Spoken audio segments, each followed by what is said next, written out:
ব্যবসায়ীকে জেলে পাঠিয়ে তার সুন্দরী স্ত্রীকে ভাগিয়ে নেন সাবেক প্রধানমন্ত্রী শেখ হাসিনার বেসরকারি শিল্প ও বিনিয়োগ বিষয়ক উপদেষ্টা সালমান এফ রহমান। জানা গেছে, সুন্দরী টিভি উপস্থাপক জাকিয়া তাজিনকে দেখেই ভালো লেগে যায় সালমান এফ রহমানের। তারপর ছলে বলে কৌশলে তাকে ভাগিয়ে নেন সালমান।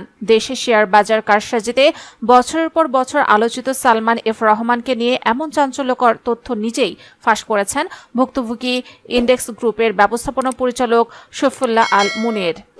শফিউল্লাহ আল মুনির দাবি করেন, তার স্ত্রী শেয়ার বাজার নিয়ে টিভিতে অনুষ্ঠান করার সূত্রে সালমান এফ রহমানের সঙ্গে পরিচয় হয়। একটা পর্যায়ে তাদের মধ্যে সম্পর্ক তৈরি হয়। তারপর সালমান এফ রহমান তাকে ডেকে নিয়ে স্ত্রী তানজিনকে তালাক দিতে হুমকি দেন। তার কাছ থেকে 8টি শর্তে 300 টাকার স্ট্যাম্প স্বাক্ষর নেন সালমান এফ রহমান। তিনি বলেন, শর্তগুলোর মধ্যে ছিল, আমি কখনোই আমার কোম্পানির মালিকানা দাবি করতে পারবো না, আমার স্ত্রীকে ডিভোর্সের বিষয়ে কাউকে কিছু বলতে পারবো না, এমনকি আমার ছেলের কাস্টাডিও চাইতে পারবো না।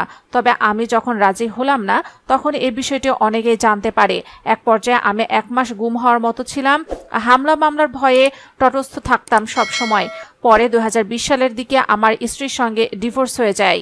আন্দোলনের মধ্যে 5 আগস্ট শেখ হাসিনা পদত্যাগ করে দেশ ছাড়ার পর আত্মগোপনে চলে যান অনেক মন্ত্রী, এমপি ও আওয়ামী লীগের নেতারা। তাদের মতো আত্মগোপন করেন সালমান এফ রহমান। গত 13 আগস্ট সাবেক প্রধানমন্ত্রীর বেসরকারি শিল্প ও বিনিয়োগ বিষয়ক উপদেষ্টা সালমান এফ রহমানকে ঢাকার সদরঘাট এলাকা থেকে গ্রেফতারের কথা জানায় ঢাকা মহানগর পুলিশ। কোটা সংস্কারের দাবিতে আন্দোলন চলাকালে ঢাকা কলেজের সামনে সংঘর্ষে এক হকার নিহত হওয়ার ঘটনায় নিউ মার্কেট থানায় করা হত্যা মামলায় তাকে গ্রেফতার দেখানো হয়। পরে তাকে 10 দিনের রিমান্ডে পাঠায় পুলিশ।